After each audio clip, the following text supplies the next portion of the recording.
Late at night, my neighbor called me and asked for help carrying a mattress upstairs. His mother was sick and couldn't sleep well. Of course, I agreed.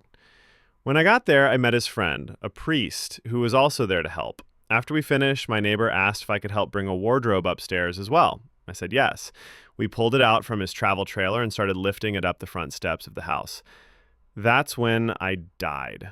The stairs had 11 steps, and around the sixth one, my neighbor and the priest suddenly let go of the wardrobe. It fell on me, and I hit the pavement hard on my back. Then I suddenly woke up in my dining room. The phone was ringing. It was my neighbor again, asking for help with his mom's bed. I promised to help with the bed, but said I wouldn't help with the wardrobe. He sounded confused. How did you know about the wardrobe? That's when I told him about my recent death. He didn't believe me until I described the bedroom in perfect detail, down to the metal bed frame on the floor. I had never been upstairs in his house before. When he asked what happened after I died, I said I never died. I just woke up before it happened. I went silent. The line was quiet too, but in a strange way. Not the usual silence. No background noise, no breathing, not even a hum. Are you still there? I asked. A second passed. Then another. Then a voice, but not his. Don't open the door when you arrive.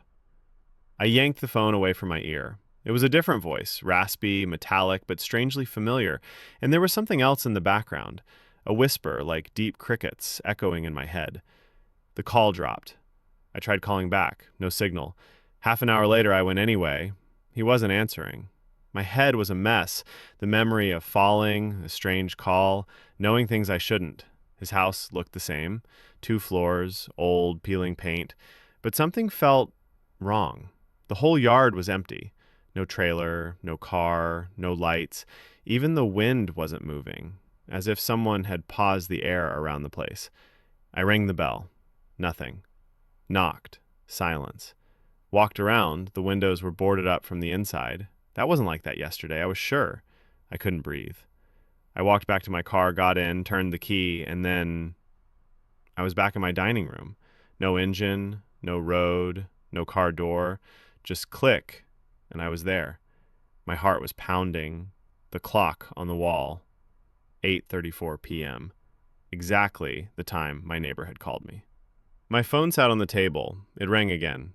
Him. I picked up. Can you still help me move the bed for my mom? The same exact words, word for word. I hung up. I didn't say anything. 3 days passed. I couldn't stop thinking about it. None of it made sense. So I went back, one last time. The weather was heavy. Gray sky, sticky air, quiet. I reached the house again. Same as before. Windows boarded up, yard empty, no life. Except one thing. Fresh soil beneath the window.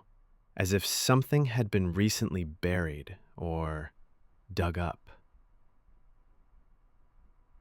I stared at the house for a long time. Then I turned to walk back to my car, reached for the door, and saw them.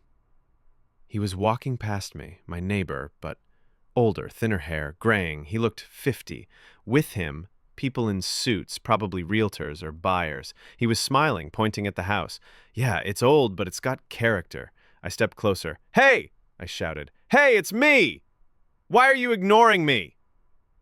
He walked right past me. Didn't even glance. One of the buyers walked straight through me, like I wasn't there.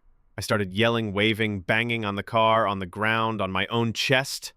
No reaction. You've been gone a long time, whispered a voice behind me. I turned around, no one there. But in the car door's reflection, I saw myself. Pale. Torn clothes, empty black holes for eyes. Panicking, I looked down and saw it.